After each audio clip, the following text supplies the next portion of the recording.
Saudações biologistas! Sejam bem-vindas e bem-vindos a mais uma edição do podcast Biologismo. Você está ouvindo o episódio número 72 e hoje nós vamos conversar sobre um inseto incrível e que pode surpreender a muitas pessoas.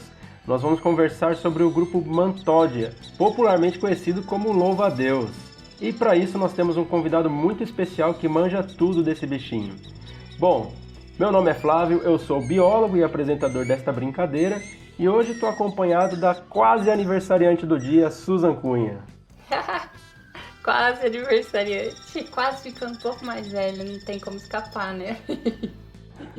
Bom, vamos lá então. Alô, biologistas, eu sou a Susan, quase aniversariante do dia. E tô mal dando rolê também, né? E eu tô felizona hoje aqui, porque eu tenho um colega de área para conversar com a gente. E é uma conversa que a gente já vem planejando há um tempo, então vamos que vamos. E a gente espera muito que você, nosso ouvinte, também curta muito esse episódio, né, Flávio? É, isso aí. Sem querer, a gente, de certa forma, conseguiu um presente antecipado para a Susan aí, né? Uma conversa sobre insetos na véspera do aniversário da Susan. Então, acho que vai ser uma conversa sensacional, que a gente estava ansioso para fazer. E vamos lá, né? Mas antes da gente bater esse papo, eu peço então para a Susan convidar nossos ouvintes a seguirem as nossas redes sociais. Vamos lá, né? Então nós convidamos você, nosso ouvinte que já nos acompanha por aqui, e também você que está ouvindo agora pela primeira vez, a conhecer o trabalho do biologismo. Nós estamos nas redes sociais, então vem com a gente também no Instagram, Facebook, YouTube, Twitter, TikTok e no blog Biologismo também, hein? Tem que estar lá em todo lugar marcando presença com a gente em todos os lugares, hein? Nós postamos diariamente conteúdo bem bacaninha aí de diversos temas relacionados às ciências biológicas.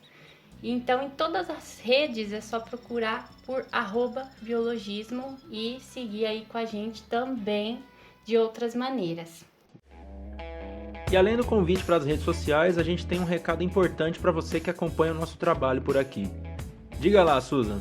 Se você acompanha o nosso trabalho e gosta do nosso conteúdo, você pode nos ajudar ainda mais agora. Nós estamos com uma campanha de financiamento coletivo através do apoia.se, onde você pode contribuir a partir de R$5 e ganhar recompensas. É só acessar o link apoia.se/biologismo para ver os valores e as recompensas. Se você quiser contribuir sem recompensas ou com qualquer outro valor, você pode doar através do nosso Pix, que é o biologismo@gmail.com. Mas se você não pode nos ajudar financeiramente, compartilhe o nosso conteúdo com seus amigos, dá um feedback pra gente sobre o que você tá achando e avalie o nosso podcast em sua plataforma preferida, que já é de grande ajuda. Muito obrigada, seu apoio é de extrema importância pra gente. Então, sem mais delongas, né? Vamos apresentar o nosso convidado, que já foi indicado pra gente algumas vezes. E hoje deu certo da gente desenrolar esse papo, né? Então, César, muito obrigado pela sua presença, por topar bater esse papo aí com a gente. Seja muito bem-vindo ao nosso podcast, César Favacho.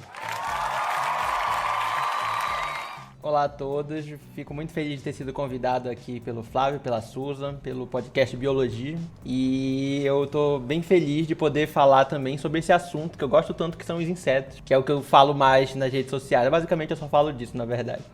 Então sempre é uma felicidade muito grande, principalmente quando tem gente que me entende como a Susan, que é da entomologia. Então vai ser um papo bem legal e interessante. Eba!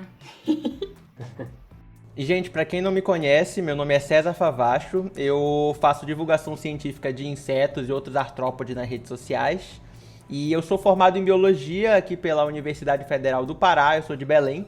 E atualmente eu estou fazendo doutorado no Museu Paraense Emílio Guild, no programa de Biodiversidade e Evolução. Eu estou no meu primeiro ano de doutorado ainda e eu estou trabalhando com louva-a-Deus, que é os bichos que eu mexo desde a minha graduação.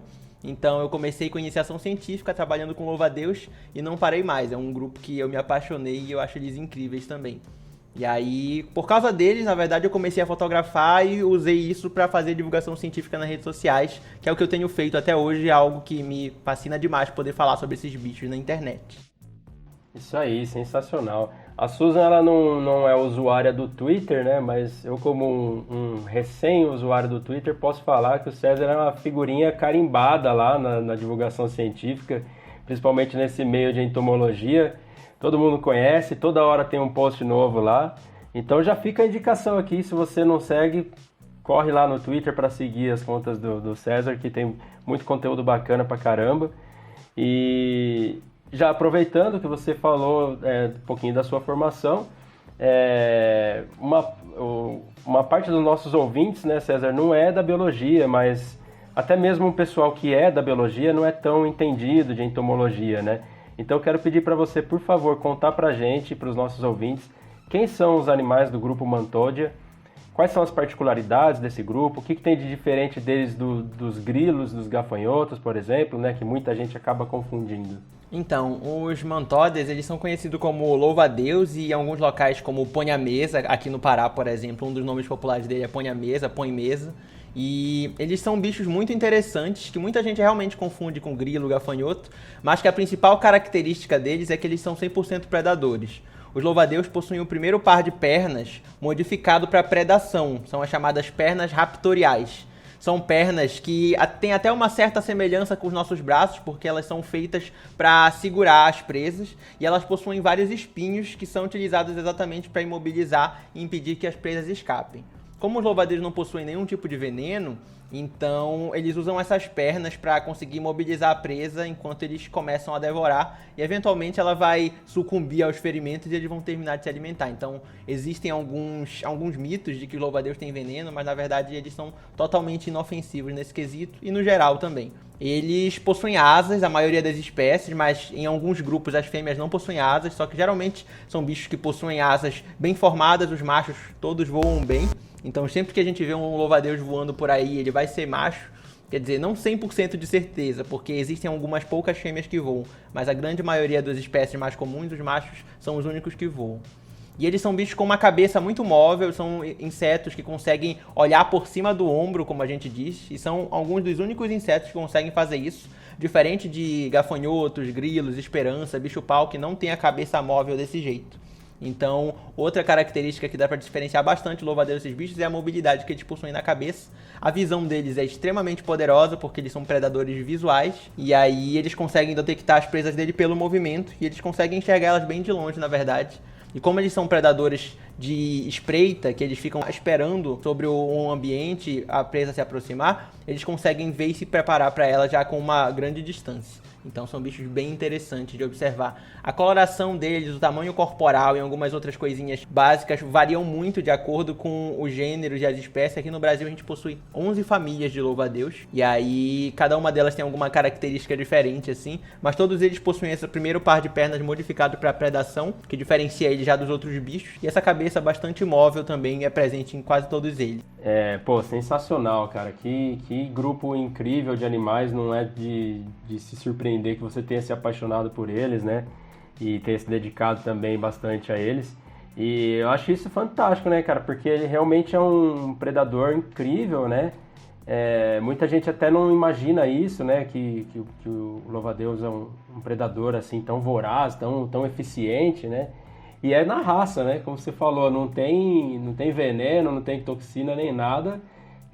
Graças a essas pernas modificadas, né? Que ele tem essa eficiência incrível, né? Na caça, né? Na predação. E justamente essas perninhas, né? Que o César comentou que são modificadas, acho que por conta da maneira como elas ficam, né? Ali e o formato.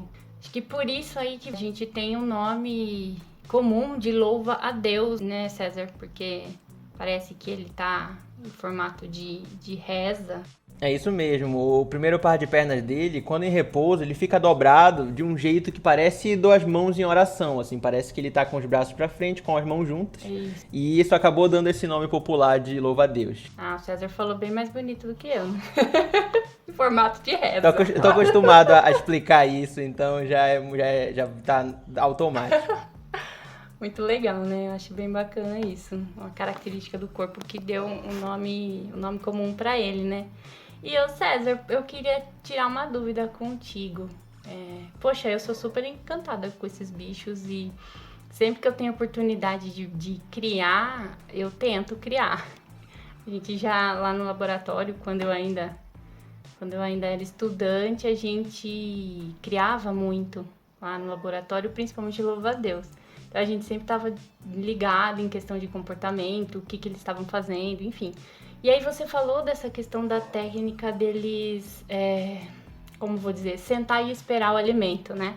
Eles ficam à espreita. Todas as espécies, ou pelo menos a maioria que a gente tem mais contato aqui no Brasil, elas conseguem o seu alimento utilizando essa técnica, que seja ficar lá imóvel, aguardando, né, uma presa, ou muitas vezes até em locais estratégicos, né? Eu lembro de ver muitas vezes louva-a-Deus em flores, né, ali escondidinhos, e até a questão da camuflagem pode ajudar eles nesse sentido, e esperando ali os polinizadores, né, como uma estratégia realmente de sentar e esperar um momento oportuno para se alimentar. Geralmente é essa técnica que é mais vista no grupo, ou você tem louva-a-Deus que saem aí procurando seu alimento mais ativamente? A grande maioria dos louva-a-Deus são esses predadores de emboscada mesmo, que ficam esperando, mas existem alguns grupos que caçam de maneira mais ativa, como, por exemplo, os louva-a-Deus de tronco da família Liturgucidae. Esses bichos, eles têm uma coloração bem críptica com o líquen, eles vivem sobre troncos de árvores geralmente grandes, e eles são bichos considerados até bem ativos. Eu já observei eles caçando, eles se alimentam principalmente de insetos que andam sobre o tronco, também comem aracnídeos e outros bichinhos, mas o principal alimento deles que eu observei foi formigas. E quando as formigas vão andando, eles vão correndo atrás delas e capturam. É um negócio bem interessante. Existem alguns outros grupos menores de louva-a-Deus, tem duas famílias, Cetesidae e Mantoididae, que são duas famílias consideradas, entre aspas, bem primitivas, porque eles possuem uma aparência muito diferente dos louva-a-Deus mais comuns. Eles possuem o corpo mais entroncado, assim, o corpo deles é um pouco menos delgado, eles possuem uma cabeça pouco móvel, possuem um tórax curto, as pernas são bem curtinhas também, e elas não ficam na posição de oração, e esses bichos se movem basicamente como baratas, assim. Então é muito fácil confundir esses bichos com baratas, que inclusive é o grupo irmão dos louva-a-Deus, e eles possuem um método de caça mais ativo também, eles ficam andando pelos troncos e encontram bichinhos que eles vão capturando.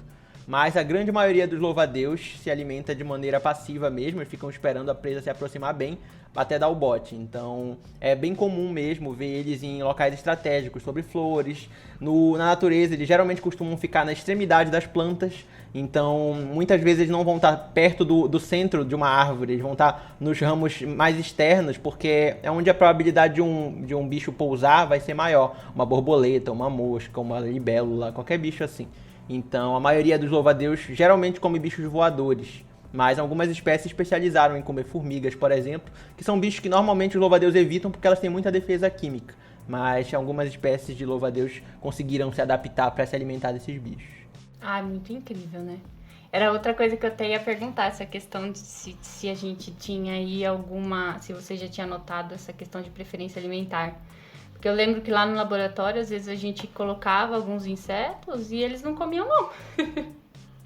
Eles iam mais em abelha e mosca. Não sei se isso se caracterizava uma preferência ou, sei lá, né? Não, no caso. Mas é muito interessante, né? Esses animais que são predadores, assim, são incríveis. Eles são muito legais mesmo, mas existem algumas preferências dependendo das circunstâncias. Por exemplo, como eles são predadores visuais, eles tendem a se atrair por bichos que se mexem muito também.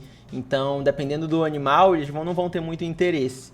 E outra coisa é que tem alguns trabalhos até que mostram que o louva-a-Deus eles possuem uma capacidade de aprendizado para experiências ruins, principalmente. Então, existem alguns estudos que mostraram que o louva-a-Deus consegue aprender que algum bicho, por exemplo, tem um gosto ruim e não pega ele posteriormente. É um negócio bem bacana, ele meio que lembra daquela experiência ruim com aquela presa. Olha só que interessante isso. Olha, essa é novidade, boa, hein? Muito bom. É tipo a gente quando tem dor de barriga, alguma coisa que comeu, eu falo, não vou de novo. Depende, né? Tem gente que vai. Tem uns louva-a-Deus que vão também, mas tem uns... o meu orientador, por exemplo, ele estava fazendo uns testes de palatabilidade de alguns bichos e ele usava alguns animais predadores para testar. Ele usava aranha-papa-mosca, lagartixa e louva-a-Deus para ver se o bicho era ou não impalatável. E aí era bem bacana, porque tem uns louva-a-Deus que eles pegam e depois não querem comer mais. Aí não dá para usar aquele mesmo para testar outro bicho para ver se é impalatável ou não, porque o louva-a-Deus já recusa. Que massa isso. É bem interessante a pesquisa, né?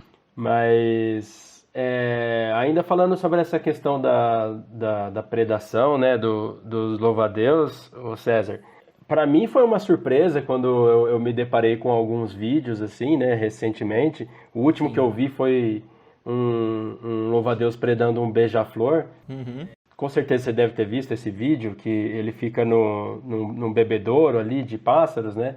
Sim. Esperando o beija-flor se aproximar, e quando ele chega ele agarra o bicho, acho que ele pega até pelo bico, se eu não me engano. E aí, além desse vídeo, e ele, né, claro, preda o beija-flor, né? E além desse vídeo tem também um que é mais ou menos famoso, de um lagarto que está tentando predar o louva-a-Deus, e o louva-a-Deus escapa e acaba predando o lagarto, que é bem maior que ele. Então, assim, são vídeos que surpreendem, né, para quem não está tão familiarizado com essa eficiência, né, do louva-a-Deus como predadores. E aí eu queria que você comentasse um pouco sobre isso, sobre essa eficiência predatória desse grupo, e se é comum esses casos de predar animais tão maiores de outros grupos, assim. Então, esse vídeo, sim, muita gente me mandou o vídeo do louva-a-Deus, o vídeo do lagarto. Sempre que aparecem esses vídeos assim, o pessoal me manda. Mas eu já vou destacar que aquele vídeo do lagarto é um vídeo forjado. Não que os louva-a-Deus não consigam comer lagartos na natureza, eu já vi isso pessoalmente, inclusive. Mas aquele vídeo específico que aparece um lagarto perto do louva-a-Deus, eu fui atrás, que eu achei aquele vídeo meio estranho, eu fui atrás do vídeo original lá no YouTube, tem um documentáriozinho com cerca de meia hora, e lá dá pra ver claramente que tem uma mão com uma luva segurando o lagarto, em algumas outras cenas que não são aquelas que viralizaram. E aí, pelo jeito que o lagarto tá se mexendo também e tudo, dá pra ver que o bicho, na verdade, tá sendo segurado, tá sendo restringido por alguma coisa, porque numa situação normal, naquela primeira tentativa do louva-a-Deus capturar o lagarto se debate e consegue se soltar, o louva-a-Deus nunca ia tentar de novo, sabe? Até porque é um gasto de energia muito grande, é uma potencial chance de se machucar, quebrar uma das pernas dianteiras. Então, na verdade, aquele lagarto foi meio que alimentado forçadamente pro louva-a-Deus, que eventualmente não recusou a comida também. Olha só, fui enganado então. Fui tapeado! Pois é, mas muita gente me mandou aquele vídeo, saiu até no E-Farsas, uma reportagem, e eu sou um dos colaboradores lá que comentou sobre isso. Que bacana, pô, legal, César, valeu por desmistificar isso aí, então, esclarecer essa história toda. Pois é, mas o caso dos beija-flores realmente acontece e, tipo, é raro de acontecer na verdade, mas é possível. Existe até um trabalho científico, foi publicado em 2017, falando sobre registros de louva-a-Deus se alimentando de aves, e eles mostram que a maioria, na verdade, dos registros são de aves que estavam debilitadas ou de aves muito pequenas por louva-a-Deus muito grande, como é o caso dos beija-flores. Mas são poucos os registros que acontecem na natureza e normalmente são só em situações muito específicas. Aquela do beija-flor, ele estava lá no bebedouro, talvez alguém tenha colocado aquele louva-a-Deus lá também, não descarta essa possibilidade, mas é uma espécie muito grande de louva-a-Deus, parecia ser o louva-a-Deus chinês, que ele foi introduzido nos Estados Unidos há muito tempo atrás, hoje em dia já é quase nativo de lá, e é um bicho que chega a 12 centímetros de comprimento, as fêmeas principalmente. E os beija-flores são bichos muito leves, então eles precisam poupar energia para conseguir se mover bastante, são bichos que são aves muito leves e muito frágeis, e um louva-a-Deus consegue pegar uma daquela sem problema, na verdade. Existem mariposas maiores do que aquele beija-flor.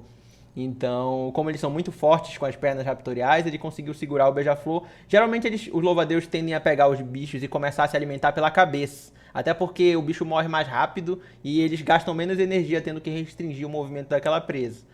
Mas pode acontecer o contrário também, dependendo do ângulo que eles capturarem, mas no caso do beija-flor ele parece segurar pela cabeça e começar a comer assim também. E existem registros de outras aves sendo comidas. Em rede de neblina, por exemplo, o pessoal da biologia que captura ave, morcego, põe uma rede e os bichos ficam presos. Existem alguns registros de louva-a-Deus comendo aves presas em rede de neblina, aves até maiores, mas que estavam totalmente presas lá, e o louva-a-Deus só viu aquela cabeça se mexendo e foi lá tentar se alimentar. Mas geralmente a maioria daquela presa é desperdiçada, o louva-a-Deus come pouco de uma presa vertebrada, assim, com algumas exceções. O que eu vi na natureza foi um louva-a-Deus comendo um lagarto que era mais ou menos o tamanho dele, mas o louva-a-Deus tinha 3 centímetros e o lagarto também, então na verdade eram 2 bichos bem pequenos. Mas é possível o louva-a-Deus se alimentar de lagartos ou vertebrados pequenos, apesar de ser incomum na natureza, até porque são ambientes que eles acabam não ficando muito. Os louva-a-Deus grandes geralmente ficam no pontinha dos ramos, enquanto os lagartos geralmente estão em troncos ou no chão. Entendi, pô, que legal. Realmente faz mais sentido isso que você falou. E também essa questão dele não comer o vertebrado inteiro, né? Eu agora não tô lembrando qual que é, mas também me vi um vídeo, aí já era, né, um bicho em cativeiro, assim, né? Que alguém oferecia uma presa pro louva-a-Deus e era um inseto, agora não lembro qual que era, um inseto até relativamente grande. Sim. E ele comia o bicho inteirinho, assim, não sobrava nada, ao contrário, né, do caso dos vertebrados, né? E mais um desses vídeos que acaba viralizando, né? Sim, eu tenho alguns criadores de louva-a-Deus no exterior, porque aqui no Brasil está proibido a criação desses animais silvestres e tudo, mas lá pro exterior tem um pessoal que cria na Europa, nos Estados Unidos, na Ásia, e existem alguns criadores que viralizam com esses vídeos. Tem um que talvez tenha sido esse mesmo que tu viste, que é o de um louva-a-Deus alimentando um gafanhoto bem grande, assim. Num time-lapse, o louva-a-Deus come o gafanhoto todinho, assim, acaba ele completamente, assim. Mas eu acho que a quantidade de massa que o vertebrado tem, assim, do mesmo tamanho, acaba sendo mais densa também, tem muito líquido e tudo. Ah, sim. E aí acaba que eu acho que enche o louva-a-Deus muito mais rápido do que um inseto. Sim, exatamente. Eu só fiquei curiosa pra saber, César, por que eles criam lá? Então, pelo mesmo fato do pessoal que cria qualquer bicho exótico, assim, pra ter, tipo sabe? pet mesmo, assim. É isso, eles Pet. criam tipo pet. Tem um pet shop. Quando no meu mestrado, eu viajei pra Europa pra visitar algumas coleções, pra ver os bichos do meu trabalho. E lá na França tinha uma loja de animais tropicais. Era uma loja cheia com bichos do mundo todo. Tinha aquele sapo flecha, tinha camaleão, tinha iguana, tinha cobra, tinha vários insetos também, inclusive louva-a-Deus. E aí lá eles criam como pet, assim, tem toda uma estrutura que eles possuem pra criar esses bichos como pet. E nenhum bicho é nativo de lá, basicamente, são todos bichos importados. Caramba! Já tinha ouvido falar dos besouros, né? Na onde que é? Japão, China? Como No pet. Japão é bem comum, sim. Mas louva-a-Deus pra mim foi nova também. O pessoal cria e reproduz louva-a-Deus, aranha, vários bichos assim que eu nem sabia, percevejo, tem um monte de coisa que eu vou, às vezes, procurando vídeo na internet de bicho e acaba aparecendo esses vídeos de criadores. O pessoal cria aqueles reduvide e aí eles se alimentam eles contra os bichinhos, cria colônias, às vezes, louco, de reduvide. gente, reduvide. Quero ver se toma uma mordida de reduvide. Pois é, o pessoal cria Mordida. aquelas lacraia Mordida grandona não. também, escolopendra. Ave Maria. Eu vi esses tempos na internet alguém criando mesmo uma dessas lacraionas. Bom, enfim. Eu não concordo com essa questão, mas a gente não pode fazer muita coisa, né? Pois é, e pior que muitos desses bichos, principalmente bichos de vida curta, louva-a-Deus, por exemplo, acabam sendo sempre coletados na natureza e o pessoal traz lá pro cativeiro. Então fica esse negócio sempre, assim. E eu também não gosto. Quando, na época da minha adolescência, início da graduação, eu achava bacana poder ter os bichos e tudo, eu tinha vontade. Mas aqui no Brasil, tipo assim, eu não tinha nada disso. Só que aí depois de um tempo, conforme eu fui fazendo o meu curso e entendendo sobre as coisas, eu vi o quanto isso, na verdade, é um ego muito grande da gente de querer ter os bichos pra gente. Então, eu também não concordo com isso mais. É exatamente isso mesmo. Partimos agora, então, para um ponto bem bacana aqui do nosso roteirinho, e é sobre o canibalismo sexual. Essa é uma questão bem discutida em memes, a gente sempre vê memes por aí, é muito legal, aliás. Esse canibalismo que a gente está comentando consistiria basicamente no seguinte, né? A fêmea se alimentando aí do louva-a-Deus macho, depois, né, do momento de reprodução, logo após a cópula. Então, partindo dessa ideia, né, explica pra gente, por favor, César, sobre esse comportamento. como que ele se dá? Ele é regra ou ele é exceção dentro do grupo dos Mantódia? Então, os louva-a-Deus, eles são predadores bem vorazes e bem generalistas, que acabam fazendo do canibalismo algo comum dentro do grupo também. Não só canibalismo sexual, canibalismo no geral. Então, o bicho pode comer um irmão facilmente, porque eles são predadores que estão dispostos a capturar qualquer tipo de presa, mesmo que seja um outro louva-a-Deus da mesma espécie. Mas isso do canibalismo sexual, na verdade, é um tópico bastante popular, porque em algumas espécies de louva-a-Deus, e isso não é regra realmente, ocorre o canibalismo sexual não depois do acasalamento, mas durante o acasalamento. Então, isso ocorre principalmente em louva-a-Deus de ambientes temperados. O que acontece é que os machos eles são comidos pela fêmea enquanto eles estão acasalando. Então, o abdômen deles está lá conectado e as fêmeas começam a se alimentar do macho. Elas comem geralmente a metade de cima deles e o resto do abdômen continua acasalando, mesmo depois do macho já ter sido comido pela metade. É um negócio muito interessante, muito macabro se a gente for parar para pensar nesse contexto, se for tentar humanizar isso também, porque eles continuam acasalando, mas a fêmea já se alimentou de metade do macho, e ele continua acasalando mesmo assim. Inclusive, tem alguns trabalhos que mostravam que o desempenho sexual do macho até melhorava conforme ele ia sendo comido. Então, acabou que isso foi algo que acontecia, que a evolução acabou beneficiando alguns machos que se davam para a fêmea, até porque o acasalamento deles se dá geralmente antes do inverno, onde já não tem muita disponibilidade de alimento. Então, nesses locais em que o inverno acaba matando todos os bichos, eles precisam passar o inverno na fase de ovos, qualquer tipo de alimento para a fêmea já vai ser benéfico. Então, os machos se dão para as fêmeas para elas poderem depositar as ootecas saudáveis. A ooteca é uma estrutura que fica com os ovos do louva-a-Deus. E aí, na primavera, quando passar o inverno, os bichinhos vão nascer e completar o ciclo novamente. Então, é um negócio bem interessante. Mas que aqui na região tropical, e na região tropical do mundo, os machos eles têm uma taxa de sobrevivência muito grande, na verdade. Então, depois que eles acasalam, o macho simplesmente pula da fêmea e vai embora. Quando eu criava os louva-a-Deus para meus trabalhos, eu observei isso também. Eu nunca vi uma fêmea se alimentar do macho enquanto eles acasalavam. Sempre acontecia do macho conseguir voar depois. E se tu tentar criar eles em cativeiro num ambiente pequeno, onde o macho não tiver para fugir, ela vai comer ele em algum outro momento, não necessariamente depois do acasalamento, pode ser antes também, porque as fêmeas são maiores e mais vorazes do que os machos. Eles nem se alimentam direito quando eles estão adultos, o objetivo principal deles, na verdade, é a reprodução. Então, eles acabam virando comida se eles não fizerem uma corte adequada para algumas espécies que possuem um ritual de corte. Ou então, se eles ficarem perto da fêmea depois que eles terminarem de acasalar, ela vai comer ele. Mas aí já não é um canibalismo relacionado ao acasalamento. É simplesmente comeu porque ele estava lá dando sopa. Eu acho esse tópico, assim, incrível. Super bacana, né? Essa questão do canibalismo, principalmente o sexual. E eu lembro que uma vez a gente já falou sobre isso, né? Nas redes e em outros locais. E eu me lembro que eu conversei com o pessoal do Projeto Mantis, que trabalha com Mantódia também. E acho que foi até o Léo que conversou comigo. Acho que foi o Léo. E aí ele até também, eu indaguei sobre essa questão, né? Se realmente esse comportamento era regra, era exceção. E aí ele me contou que eles também nunca viram registros de louva-a-Deus machos sendo comidos, né? Esse canibalismo sexual aqui, nessas regiões mais tropicais, no Brasil que seja, né?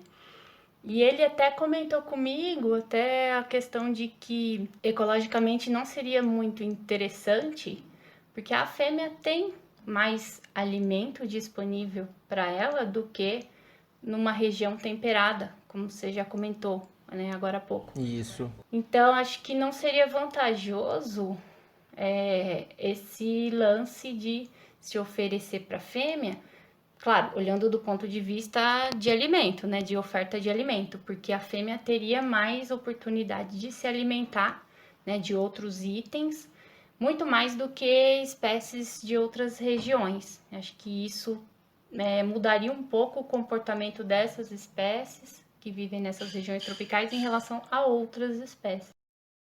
Sim, é isso mesmo. E existem, na verdade, poucos trabalhos mais recentes com a biologia dos louva-a-Deus, sabe? Com a história natural deles e tudo mais. Então, falta coisa para aprender sobre eles, principalmente na natureza, porque criar em cativeiro é uma coisa, mas observar os bichos na natureza é outra coisa totalmente diferente e pouquíssimo estudada. Então, existem alguns planos que eu tenho de trabalhar com alguns louva-a-Deus da região aqui, que ninguém faz ideia de como é o acasalamento deles. Se eles acasalam igual os louva-a-Deus mais comuns, que ficam um sobre o outro, ou se eles acasalam igual barata, que é o grupo irmão deles, que é um de costa para o outro também. É um grupo de louva-a-Deus considerado o mais primitivo de todos, por assim dizer, e eles são muito aparentados com baratas em várias características e ainda existe essa incógnita de como eles acasalam. O canibalismo sexual com certeza não ocorre nesses bichos, então é um negócio bem interessante para observar, mas falta gente para trabalhar nisso, falta tempo, falta investimento para poder dedicar tudo isso para esse tipo de estudo, mas é um negócio bem bacana de tentar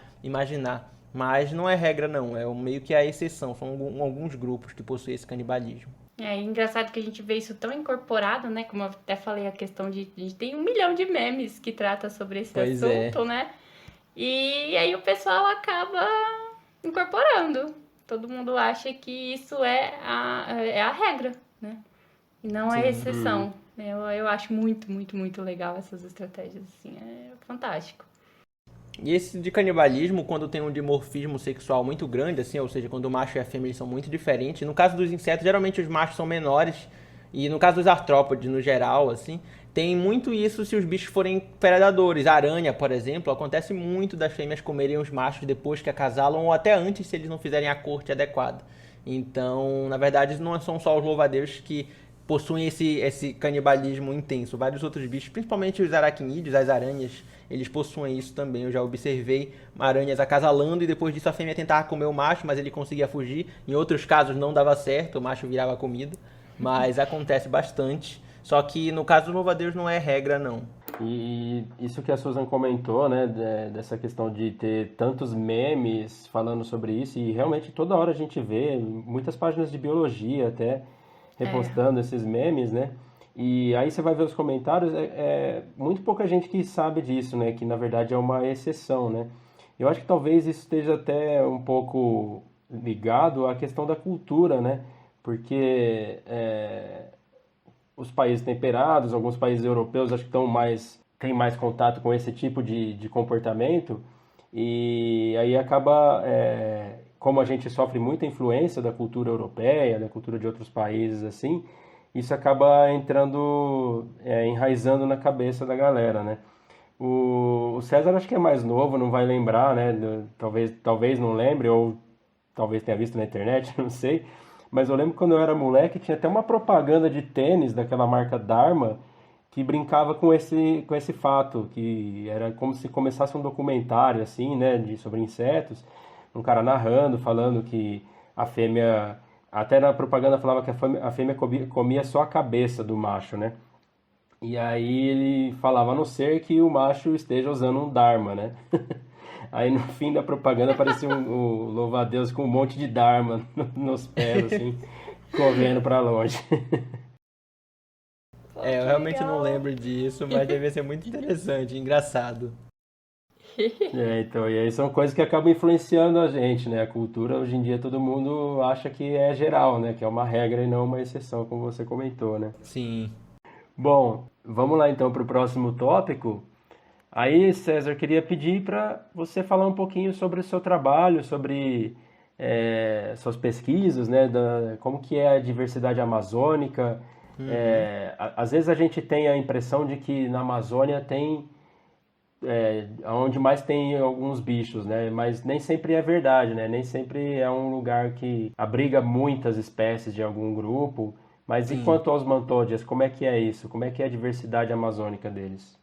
Então, os louva-a-Deus, eles são distribuídos por todo o Brasil, mas realmente aqui na Amazônia tem uma boa diversidade. Tem muitas espécies que são descritas, na verdade, se a gente for olhar a literatura, para a região sul-sudeste, mas é porque a maioria dos pesquisadores que trabalharam com louva-a-Deus aqui no Brasil nas últimas décadas estavam concentrados para essa região. Mas a gente tem visto mais recentemente que aqui na Amazônia tem uma diversidade muito grande também. Eu acho que a maior diversidade de toda a América está aqui no Brasil e a Amazônia abriga uma grande parte dessa diversidade. O tempo todo tem espécies novas. No meu mestrado, eu trabalhei com o louva-a-Deus, que ele ocorre na Amazônia e no norte aqui da América do Sul, e em alguns outros países que também possuem a Amazônia, e na América Central. E é um bicho que tem várias espécies novas, só que no trabalho que eu publiquei do meu mestrado, só tem uma espécie nova por causa que eu não tive tempo. Eu tive alguns problemas no mestrado, não tive tempo de descrever todas as outras espécies. Mas existem várias espécies novas, pelo menos 10 brincando assim, que tem desse bicho aqui para a Amazônia. E existem vários outros grupos de louva-a-Deus que não tem estudos nenhum já há mais de 100 anos até. Então existem alguns grupos que eu vou trabalhar agora no doutorado, que é uma tribo de uma família pouquíssimo estudada, e esses bichos não são revisados ou coisa assim desde que eles foram publicados, e tem espécie lá de 1870, 90. Então são bichos bem antigos e pouquíssimo trabalhados. Geralmente os bichos menores são negligenciados, então os louva-a-Deus pequenos ou aqueles que são parecidos entre si acabam passando despercebidos, e os bichos maiores, a maioria deles já foi catalogada. Mas como os trabalhos anteriores também eram todos de morfologia externa, não levavam em consideração genitália ou a parte genética, um monte desses bichos, na verdade, tá escondido. Várias espécies novas estão misturadas junto das espécies conhecidas. E existem muitos grupos aqui na Amazônia também. No Brasil, a gente tem 11 famílias atualmente de louva-a-Deus, e aqui na Amazônia dá para encontrar quase todas elas, com exceção de uma, que ela só ocorre para as partes mais frias aí do Sudeste, Sul e alguns outros países, tipo Argentina, Paraguai, Uruguai.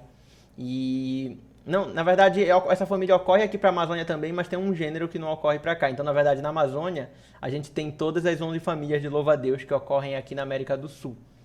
Mas nem todas essas famílias ocorrem fora da Amazônia. Então, aqui que a gente possui, na verdade, todas elas.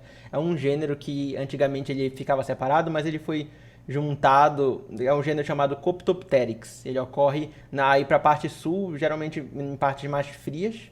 Mas na Amazônia a gente tem um outro gênero chamado Brunéria, que ele é um bicho de área aberta, que ocorre em algumas campinas naturais aqui da Amazônia também.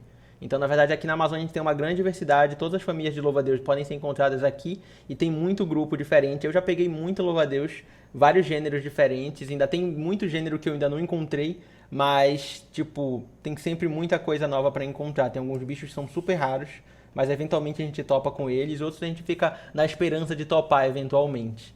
Só que a diversidade aqui é muito grande, na verdade, porque tem vários tipos de ambientes diferentes que eles podem ficar. Existem louva-a-Deus que são de áreas abertas, áreas tipo cerrado, e aqui na Amazônia a gente tem umas campinas naturais, tem umas áreas que são, o ambiente parece cerrado, mas no meio da floresta, assim, tem uma clareira gigantesca com uma área nativa daquela vegetação, e é aberto, é um ambiente totalmente diferente que abriga algumas espécies que não dão na floresta, por exemplo. E assim por diante. Então tem vários lugares que abrigam essa biodiversidade grande dos bichos. Daí sempre dá para encontrar coisa legal aqui pela Amazônia, assim, de novo. Inclusive o Léo, do Projeto Mantis, ele passou no doutorado para fazer aqui no Museu Emílio Guild, se eu não me engano. Ele vai ser meu colega de cidade. A gente vai poder finalmente fazer uns trabalhos juntos. Vai ser um negócio bem bacana. Ah, vai sair coisa boa, hein? Vocês dois juntos vai ser muito bom. Mas, ô César, você me deixou com a pulga atrás da orelha agora aqui. Numa região como a Amazônia, assim, como que se dá a coleta dos louva-a-Deus? Como que vocês encontram esses bichos? Então, encontrar louva-a-Deus varia um pouco de acordo com a metodologia que a pessoa utilizar. Geralmente a sorte está envolvida também, então para encontrar eles direito a gente precisa de bastante sorte. Mas existem alguns métodos para coletar, como por exemplo a armadilha luminosa, que coleta principalmente machos. É basicamente botar um pano branco com uma lâmpada bem forte perto da mata, e os bichos vão ser atraídos por lá, exatamente por eles terem um fototropismo positivo muito grande. Eles são atraídos pela luz, e geralmente os machos de louva-a-Deus voam durante a noite, porque tem menos predadores visuais do que durante o dia, como aves, por exemplo. Então eles voam durante a noite guiados pela luz das estrelas, da lua, só que aí quando eles veem uma luz forte, como a luz dos postes de luz, por exemplo, eles acabam sendo atraídos para elas. Por isso que às vezes os louva-a-Deus entram na nossa casa durante a noite e ficam voando perto da luz. Não só os louva-a-Deus, como os outros bichos no geral. Então uma das maneiras de coletar machos, principalmente, é com armadilha luminosa. Só que as fêmeas, como a maioria delas não voa, aí tem que ser coleta manual ativa, tem que ir procurar o bicho mesmo na natureza. E é aí que precisa de sorte mesmo, porque elas geralmente são muito bem camufladas e paradinhas lá. E para encontrar elas é um grande trabalhão de procurar minuciosamente nas plantas e tudo mais. Geralmente procurar de noite é mais fácil para encontrar elas, porque quando está tudo iluminado durante o dia, a camuflagem delas funciona perfeitamente. Mas de noite, com uma lanterna, quando tu foca em um local com a lanterna, fica mais fácil de analisar se tem algum bicho camuflado lá ou não. Então encontrar bichos camuflados durante a noite é 1000 vezes mais fácil do que durante o dia, por exemplo. O pessoal do Projeto Mantis acha muita coisa legal porque a maioria das coletas que eles têm feito é de noite. Então eles saem de noite, procuram os bichos e encontram muita coisa legal. Durante a minha formação, geralmente eu estava em projeto junto com outras pessoas e acabava que eu fazia minhas coletas durante o dia junto com o pessoal que estava coletando outras coisas também. Eu me metia em um monte de projeto, ia para muita viagem de campo e encontrava os louva-a-Deus durante o dia mesmo. Aí precisa ainda de mais sorte, mas eu acabava encontrando muita coisa legal. Só que geralmente a variedade maior vem quando os bichos vêm voando na luz durante a noite. Só que aí a gente acaba que fica... por exemplo, muitos louva-a-Deus eram conhecidos apenas pelos machos, não tinha descrição nenhuma da fêmea, porque o pessoal coletou eles dessa maneira. Então, se a gente sair para procurar os bichos, por mais que a pessoa tenha que ir para o meio do mato de noite, mas é bem recompensador nesse sentido. E aí, claro que tem os perigos da noite, tem doenças como leishmaniose, por exemplo, que eu morro de medo, que ela é transmitida por um mosquito que geralmente só pica durante a noite, então é uma coisa assim que eu sempre fico com o pé atrás, mas se a pessoa se proteger direitinho, vale a pena para encontrar esses bichos, tem muita coisa legal ainda para descrever. Legal, César. Pô, show de bola. Imagino que deve ser legal mesmo fazer essas coletas na Amazônia e a dificuldade durante o dia para encontrar um bicho camuflado deve ser uma coisa de louco mesmo, né? Mas legal saber dessas técnicas também, tanto para o macho quanto para a fêmea. Mas quem trabalha já tem um certo... Um olho. Acaba acostumando, né? Sei lá, eu não sei o que acontece, mas a gente acaba achando o bicho que tem que achar. Pois é, o pessoal sempre diz que eu atraio os bichos, mas é só porque realmente o olho fica treinado já para os padrões de formato de corpo, coloração, jeito que eles se posicionam, essas coisas. É verdade. No meu caso também, tipo, eu tinha que procurar os pulgões muito pequenos e a gente fazia busca ativa, a gente não utilizava armadilha. Justamente para isso, para ter mais informações, né? Porque se você pega na armadilha, você não sabe que planta ele está se alimentando. Muitas informações você consegue pegando o bicho ali no local onde ele vive. Então, imagina só achar os pulgões nas folhinhas. Tem que olhar folha por folhinha e aí você acaba pegando esse jeito. Geralmente esses bichos a gente encontra aqui, perto da nervura da folha e tal, não sei o quê. Eu acho isso bem bacana. Eu acho que quanto mais a gente treina isso, mais eficiente é o nosso trabalho.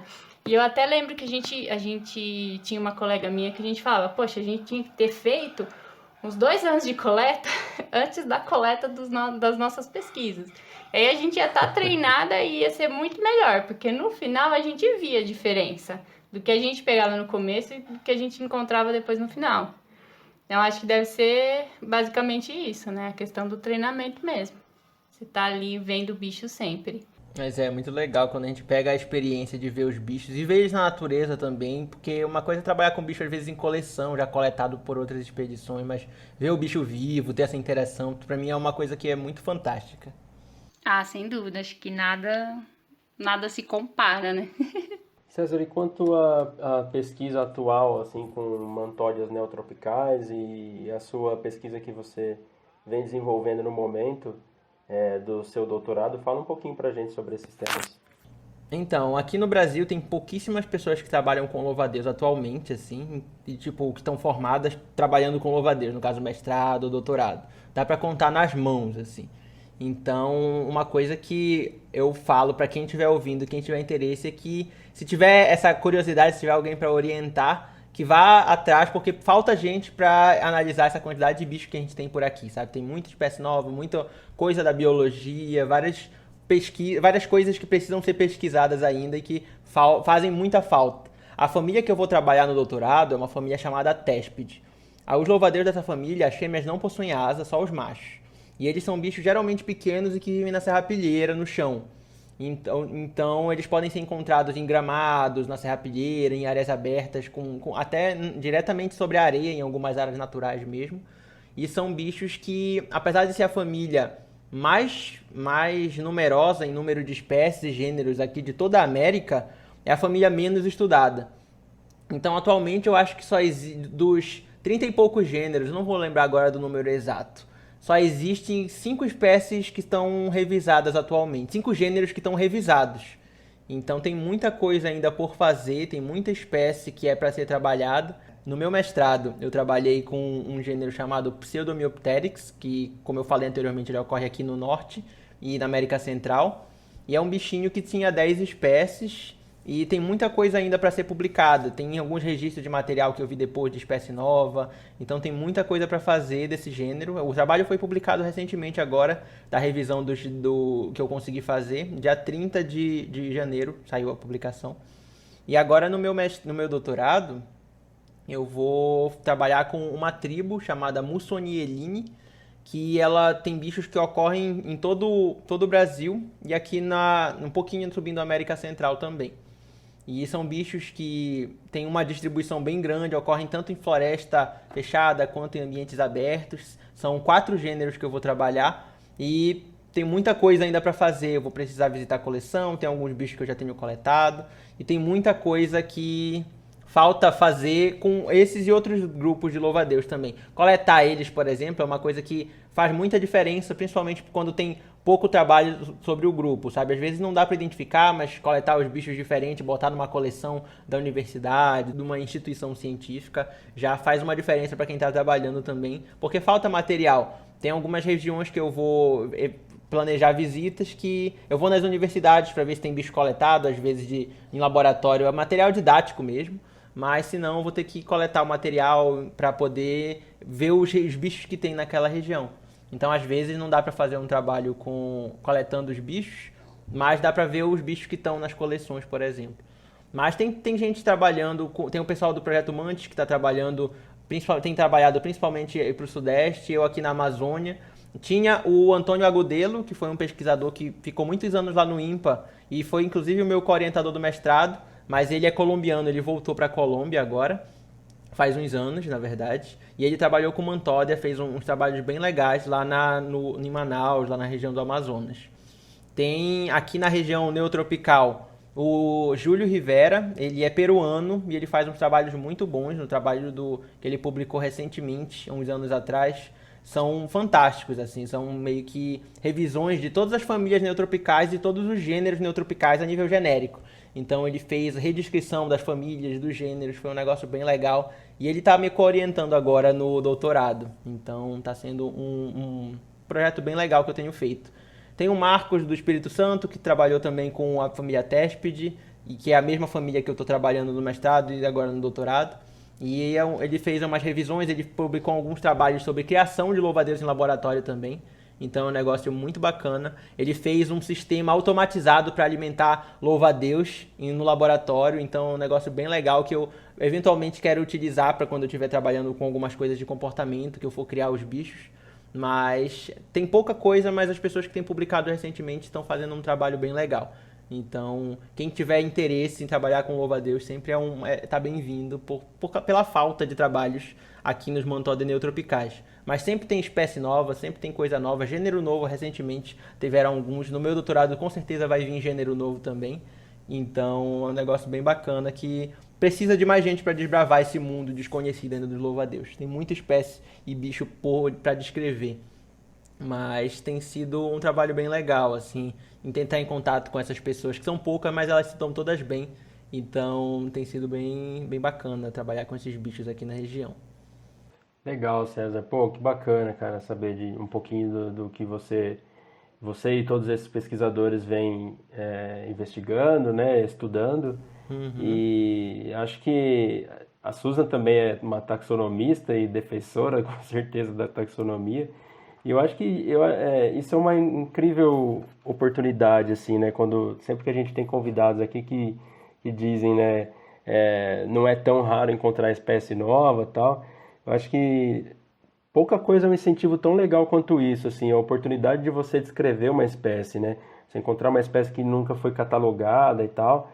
E acho que só isso já deveria ser um belo de um incentivo, assim, para o pessoal se embrenhar mais em pesquisas nessas áreas, né?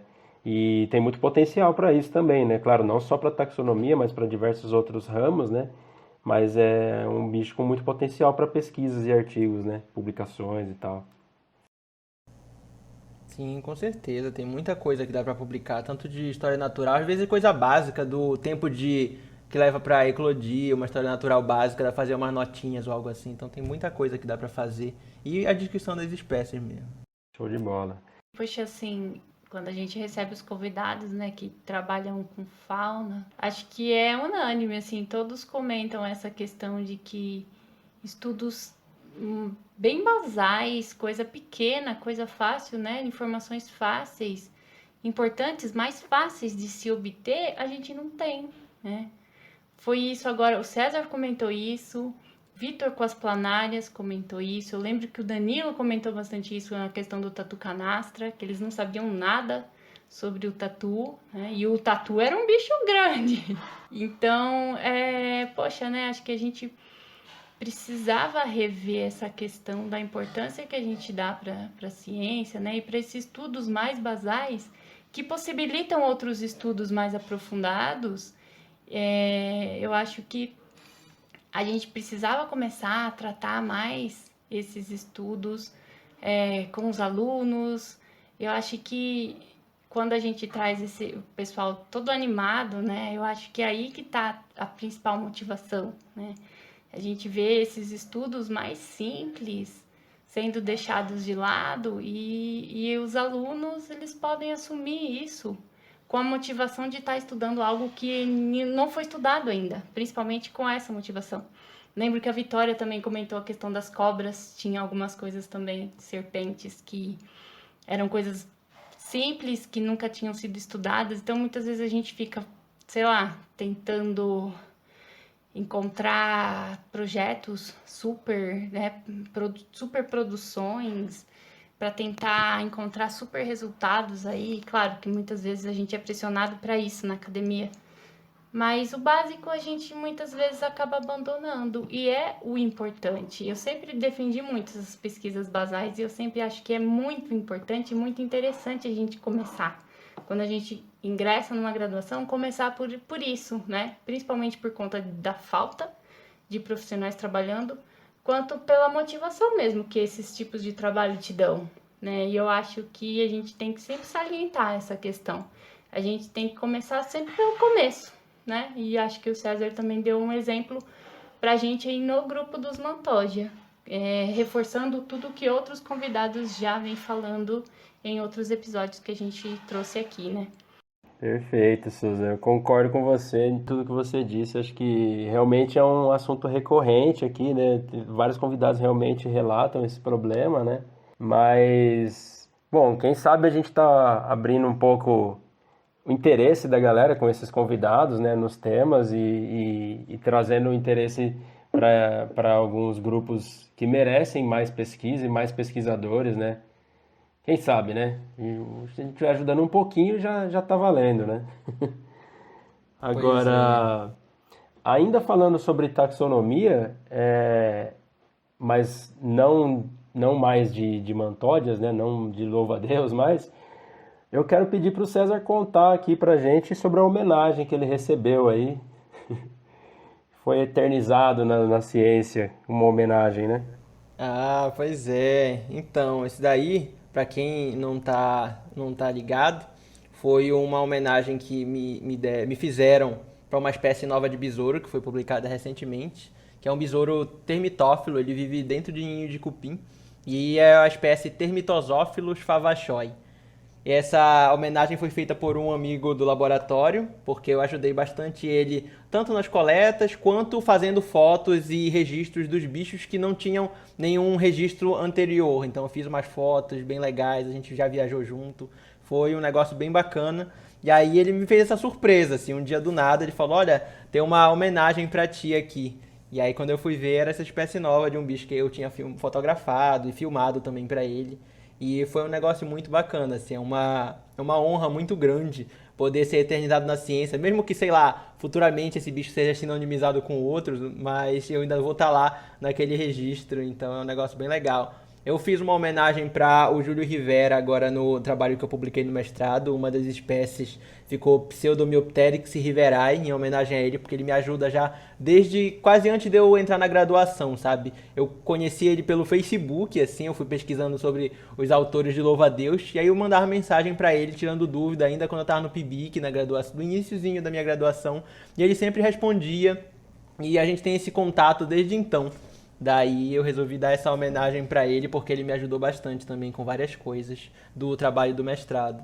Então é algo muito legal, assim, poder nomear uma espécie para alguém que a gente admira ou ser homenageado desse jeito, assim, é uma coisa que eu ainda não tinha tido essa oportunidade e aconteceu, felizmente. Que bacana, cara. Pô, isso é sensacional. Realmente não é todo mundo que tem essa honra, né? E muito legal, legal a história tanto da homenagem que você recebeu quanto do reconhecimento que você teve, né? Pela ajuda que você ganhou e tal por tanto tempo e homenageando também, né? Sim. Ai, é mó bacana, a gente se sente mais importante. É legal. Outra coisa que eu me lembrei agora, falando ainda daquele negócio que a gente estava dizendo de incentivar as pessoas, sobre uma coisa que eu me lembrei, é que falta às vezes gente para orientar alunos com esses grupos diferenciados. Então, uma coisa que eu vi muito é de orientador que trabalha com grupo e não quer orientar ninguém que não seja apenas com aquele grupo.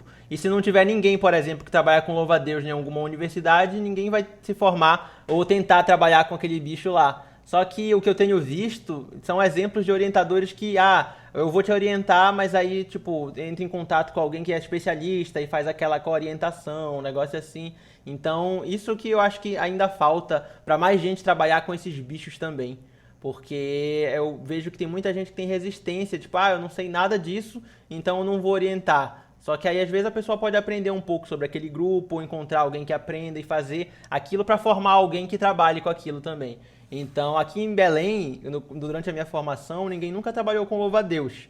Mas os meus dois orientadores, o da graduação e o do mestrado e do doutorado agora, eles trabalhavam com bichos totalmente diferentes do que eu trabalho, mas eles aceitaram me orientar e falaram, olha, tu vai atrás de informação, eu te ajudo na escrita acadêmica e tudo mais, mas vai encontrar um orientador que vai poder fazer a parte meio que mais essencial, só que no resto eles ajudaram. E às vezes, sei lá, para quem for orientadora, que tiver essa mente aberta para tentar talvez ensinar pessoas com outros grupos, é uma boa oportunidade também, até de produzir coisas bacanas para a ciência também. Então, recentemente, por exemplo, um rapaz pediu para me co-orientar uma aluna dele que ela quer fazer TCC com louva-a-Deus. E ela não é daqui de Belém, mas eu mandei uns artigos e tudo, e se de repente ela continuar mesmo disso, vai fazer um trabalho bacana para esse TCC dela, e se ela continuar, melhor ainda. Ah, verdade, hein? O César tocou num ponto bem interessante mesmo. Pois é. Comentei no começo, né, que o César é bastante ativo nas redes sociais, no Twitter ali, compartilha bastante conhecimento, algumas imagens muito bonitas, né? E então eu queria pedir para você contar um pouquinho para a gente, César, sobre essa experiência sua com as fotografias e com a divulgação científica. Tá bom, eu tenho feito bastante coisa com fotografia, mas recentemente também bastante com vídeo. Só que tudo isso começou por causa dos louva-a-Deus, na verdade. Então, eu comecei a fotografar os insetos por causa dos louva-a-Deus no início da graduação. Eu estava fazendo um trabalho de PIBIC, só que não era com louva-a-Deus, meu primeiro PIBIC, quando eu entrei na graduação, e não estava dando certo, o trabalho não estava dando resultado nenhum. Só que na mesma época eu encontrei uns louva-a-Deus e eu achei eles a coisa mais fantástica do mundo, porque era um bicho que eu só conhecia pela internet. E aí eu usei uma câmera Cybershotzinha daquela da Sony para começar a fotografar eles, e eu vi que eu tinha uma limitação muito grande para aquela câmera, uma câmera totalmente automática, e ela não conseguia os resultados que eu via na internet, por exemplo. E aí eu comecei a pesquisar sobre fotografia e consegui, com a ajuda da minha família e com a bolsa de iniciação científica que eu ganhava, consegui comprar uma câmerazinha um pouquinho melhor, uma Super Zoom da Nikon. E aí eu comecei a entrar mais na fotografia mesmo e evoluir para macrofotografia com o tempo. Daí, graças a isso e graças a esse amor pelos bichos, eu queria mostrar para todo mundo o quanto eles eram incríveis. Eu queria tentar compartilhar um pouco dessa visão que eu tinha dos bichos para as pessoas, já que eu via eles como eu via naquelas fotos, assim, aquele animal fantástico, intrincado de várias características, partes, tipo, eu achava fantástico. E eu queria mostrar para todo mundo. Eu comecei a melhorar na macrofotografia para fazer fotos melhores, para mostrar para as pessoas aqueles bichos do melhor jeito possível. Então, na verdade, a minha macrofotografia que eu tenho feito hoje começou exatamente por gostar de mostrar para as pessoas o quanto esses bichos são incríveis. E aí, essa parte da divulgação científica surgiu meio que junto com isso, já que, como muita gente às vezes não conhecia os bichos que eu fotografava, eu comecei a explicar sobre eles na internet. Eu postava uns textinhos, na época no Facebook e até no Instagram também, mas principalmente lá no Facebook. Eu postava sobre esses bichos com textinho, explicava para as pessoas. Eu também participava de alguns eventos lá no museu de divulgação científica, basicamente, de extensão e tudo. Então eu comecei a gostar de explicar para as pessoas sobre isso. E, eventualmente, eu fui ficando cada vez mais especializado na macrofotografia e tentando explicar cada vez melhor para as pessoas sobre os bichos que eu fotografava, tentar fazer um storytelling contando um pouquinho da biologia daquele bicho, fazer fotos de acontecimentos de ângulos diferentes para mostrar aquele fenômeno biológico. E aí isso evoluiu para o que eu tenho feito hoje, na verdade. Mas surgiu desse amor muito puro, assim, de mostrar esses bichos para as pessoas. Eu tenho utilizado bastante o Twitter, a rede social que eu mais gosto, apesar dele estar meio acabado nos últimos tempos. Mas eu gosto bastante. Eu tenho usado mais o Instagram também, apesar de eu não postar tanto. Mas eu tenho postado no Story, interagido muito pelas mensagens com as pessoas. E recentemente eu comecei a usar também o TikTok. Recentemente eu digo, tipo, uns 2 anos pra cá, quando eu comecei a fazer mais vídeos. Então eu comecei a utilizar vídeos que eu filmo com a minha câmera, com o meu equipamento de macrofotografia, ele também serve para filmar. E aí eu tenho filmado e feito uns mini documentários dos bichinhos que eu compartilho mostrando para as pessoas sobre aqueles bichos. Eu me inspiro bastante em documentários da BBC, do Discovery Channel e tudo mais, então eu acabo tentando fazer algo mais ou menos naquele estilo, da mesma maneira que as fotos da National Geographic, por exemplo, elas têm também me inspirado bastante. Então a minha experiência tem sido muito boa, na verdade. Eu consegui muitos seguidores só falando de um tema muito específico, que são os insetos, e tem sido bem prazeroso. Felizmente eu ainda não tenho quase haters para poder reclamar deles, então tem sido uma experiência relativamente positiva. Uma coisa que falta para mim às vezes é tempo de gerenciar tudo isso, porque eu faço isso tudo sozinho. Então eu não tenho uma equipe, não tem mais gente para me ajudar em nada disso. Então, todas as minhas redes sociais, para fazer o vídeo, para fazer um roteirinho, para editar, para filmar, para postar, para interagir, tudo isso sou eu. E falta tempo porque eu tenho o doutorado também que eu tenho feito e tudo mais. Tanto que eu comecei a divulgação científica mais pesada, fazendo vídeo e tudo, quando eu não estava ainda ainda não tinha entrado no doutorado. Foi na época da pandemia, eu estava só em casa, eu comecei a fazer os vídeos e isso pegou. Só que aí agora eu não consigo manter a frequência que eu tinha antes, por exemplo, porque eu entrei no doutorado faz cerca de 1 ano. Então, de lá pra cá eu comecei a ter que fazer disciplinas e gerenciar tudo isso, tentar ter uma vida social que eu já não tenho muito, porque a minha vida sempre foi ao redor do trabalho, da fotografia dos insetos. Mas tentar gerenciar tudo isso acaba me deixando um pouquinho sobrecarregado, mas é algo que eu faço com todo o gosto também. Uma coisa que eu queria era poder monetizar isso de uma maneira melhor, para poder pagar um editor, para pagar alguém que me ajudasse a gerenciar essas coisas. Mas como eu ainda não tenho tudo isso, eu tenho que ir equilibrando do jeito que dá. Mas tem sido uma experiência muito boa, assim, eu tenho tido contato com muitas pessoas legais, já tive algumas oportunidades legais de ser chamado para alguns eventos, da palestra, de participar de podcasts como esse daqui, por exemplo. Então, esse contato com mais gente me permitiu ter muitas experiências boas, na verdade, e eu com certeza não me arrependo nem um pouco dessa jornada que eu estou fazendo da divulgação científica e da macrofotografia. Eu gosto muito que as pessoas vejam os bichos, então quanto mais gente me seguir para me mostrar os bichos para elas, melhor, mais feliz eu vou ficando. Só que às vezes eu queria ter um pouco mais de tempo para entrar no mato só para fazer foto e tudo, porque falta um pouco isso que eu tinha antes quando eu estava na graduação, por exemplo, que as coisas eram um pouco mais leves, eu tinha mais tempo de ficar muito mais tempo no matinho lá do museu, que o campus que eu fico tem uma mata sensacional, que fica próxima de uma área de preservação ambiental aqui de Belém, então sempre ia bicho legal lá pro museu e às vezes eu ficava 1, 2 horas assim no campus por lá, quando eu tinha terminado de fazer as coisas no laboratório.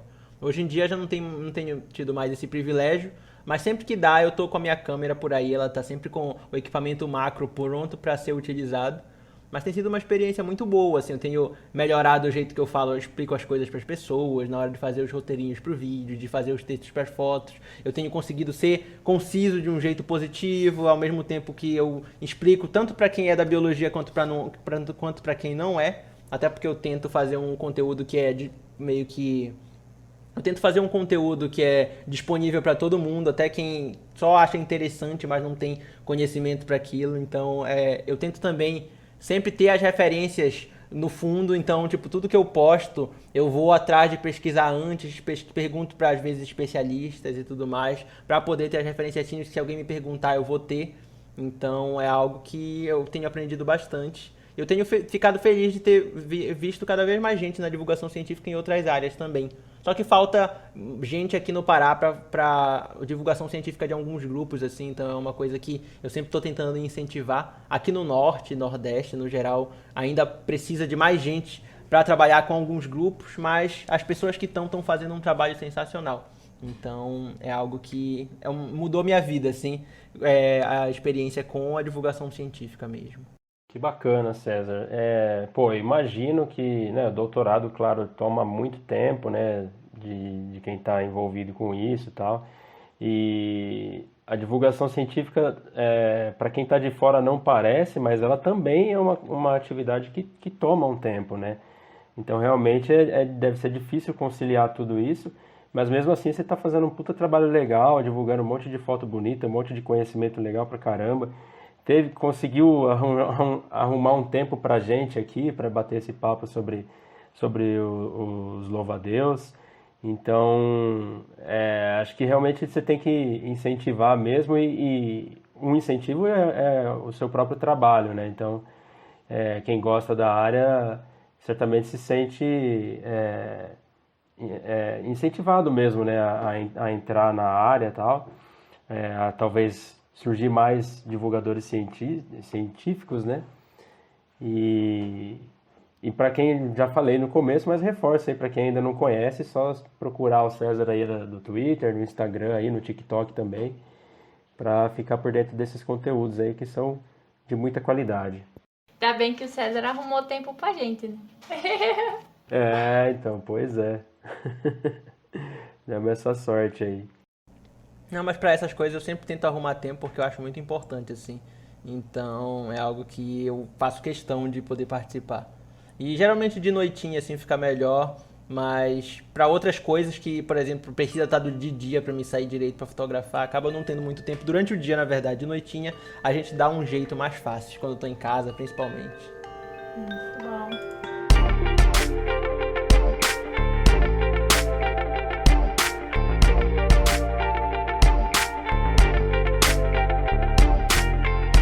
Beleza, então, galera, estamos encerrando essa conversa sensacional sobre esse bicho incrível, sobre esse grupo de bichos incríveis, né? Não é um só, são vários, né? Mas vamos lá, claro, para o nosso tradicionalíssimo quadro de indicações culturais.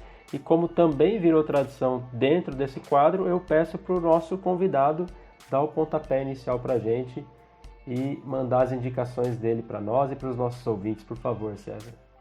Então, eu sou muito indeciso com relação a essas coisas. Tem muita coisa que eu gosto, dá vontade de fazer uma lista aqui e ficar a noite toda indicando. Mas tem um canal no YouTube, e ele envolve entomologia, porque é disso, que eu gosto muito, que é o do Ant Lab. Ele é em inglês, infelizmente, mas esse canal eles fazem vídeos em super câmera lenta de vários tipos de de insetos diferentes. Então é um canal de um pesquisador lá dos Estados Unidos, que ele faz vídeos em câmera lenta mostrando e explicando sobre vários tipos de insetos, mostrando eles em voo e coisas do tipo. Eu recomendo demais. Eu não sei se eles estão com legenda em português, talvez tenha, mas é uma coisa fascinante, nem que seja só para olhar os visuais, assim. Então é um canal muito bacana. E falando em super câmera lenta, tem um rapaz aqui do Brasil, o Lucas Mitri, que ele tem um canal chamado Super Lento, que recentemente eu tive a oportunidade de ir lá em Minas Gerais com ele pra gente fazer uns vídeos de inseto em super câmera lenta, que a gente inclusive está trabalhando para soltar esse material, mas eu acho super bacana vocês darem uma olhada lá no canal dele, o Super Lens. Ele é da física e ele faz uns vídeos sensacionais com uma câmera dessas de câmera lenta profissional mesmo. Que bacana, legal demais. Bom, como sempre, a gente deixa as indicações na legenda aí, na descrição do episódio. É só procurar aí e acessar o link. Susan, diga lá a sua, por favor. Bom, vamos lá. Um doce para quem adivinhar que eu vou indicar um podcast de novo. Já tá virando moda, né? Mas vamos lá. O podcast que eu quero indicar nessa semana é o podcast Tempo Quente. Ah, Se droga. você indicar, Flávio, eu passei na frente. É uma produção da Rádio Novelo. Pois é. Já peguei, já era, não vale. E a gente conta aí com uma meia dúzia de episódios, é uma série curtinha. E como o próprio título, né, sugere, traz justamente essa temática da questão das mudanças climáticas, aquecimento global, enfim. São episódios até que com tempo bom, né? A gente tem mais ou menos episódios de 1 hora, que trazem os principais causadores das emissões de gases, consequências. Eu ainda tô no começo, tô no 3º episódio, se não me engano, então ainda tô ansiosa para ver o que vem por aí, mas eu achei muito interessante e necessário, né, gente? Porque acho que nessa luta aí todo mundo perde, né? Com a questão das mudanças climáticas. E eu acho que é para ontem a questão da gente rever muita coisa e entender também, né? Todo esse processo que a maioria das pessoas não acredita, né? Não bota crédito, mas que está acontecendo e que daqui a pouco vai ser, se não já, irreversível. Então acho que é interessante a gente se atentar para essas coisas. Então a minha indicação de hoje é esse podcast Tempo Quente, sobre a questão das mudanças climáticas. Fui Isso aí, show de bola. primeiro. Então. Mas eu pensei em deixar você em primeiro justamente por isso. Eu falei, acho que a Susan vai indicar aquele podcast, mas seria até injusto, porque foi você que me indicou o podcast. Seria sacanagem eu indicar ele, né? Eu roubar uma indicação sua. Não, imagina. Mas qualquer um dos dois ia ser super válido. Eu reforço também a indicação da Susan, porque realmente é muito bom. Também estou no comecinho, acho que eu ouvi por aí também, acho que eu ouvi uns 2 episódios. Mas é bem legal, né, essa pegada investigativa, né, de formato assim, de podcast. Eu gosto bastante desse formato e é muito bom mesmo, as abordagens são bem legais. Mas para não ficar sem indicar nada, né, eu vou indicar a gente ainda nem gravou, na verdade, aliás, nem lançou ainda, né? Mas eu vou indicar um episódio que a gente fez em parceria com o Sério Sapiens. E então uma parte saiu lá no Sério Sapiens, outra parte saiu aqui no Biologismo, que é sobre as novas políticas ambientais que a gente tem, que estão sendo implementadas, né, ainda no Brasil, e o que a gente tem pela frente aí, né? E além disso, eu falei do comercial lá, né, engraçadinho do Louva a Deus com os tênis, né? Mas eu joguei no YouTube aqui, eu descobri que na verdade não é da Dharma, é da Fila. E eu encontrei o comercial, vou mandar para vocês assistirem. E depois vou deixar também na descrição do episódio, porque é bem engraçado, bem coisa anos 90, assim mesmo. A gente não pode perder essa, hein, César? Vamos ver. Não, eu tô curiosíssimo eu pra também. ver. Bom, então é isso, né, galera? A gente fecha esse episódio por aqui. Foi uma conversa sensacional, com muitas curiosidades incríveis, que já imaginava que teria pela frente, porque é um grupo de animais incríveis, né, os louva-a-Deus. E com toda a experiência do César, que veio para coroar esse assunto aqui. Então, César, eu quero deixar aqui o nosso muitíssimo obrigado. Foi uma honra ter você aqui com a gente. E no que a gente puder ajudar, a gente está sempre com as portas abertas para você. E valeu, obrigado demais. Olha, eu queria agradecer, viu? Muito obrigado mesmo pelo convite, muito obrigado a todo mundo que estiver ouvindo isso. E eu sempre estou aqui também disponível para outras conversas, se vocês quiserem falar sobre outros temas e tudo que eu puder, eu também vou estar aqui com plena disposição para isso, porque é muito legal para mim poder falar sobre esses temas, poder conversar e, de repente, incentivar outras pessoas a seguirem outros caminhos, a terem essa curiosidade também. Então, agradeço muito a tu, Flávio, Susan, fico muito feliz mesmo por estar aqui nesse momento. Obrigado demais. Maravilha, show de bola.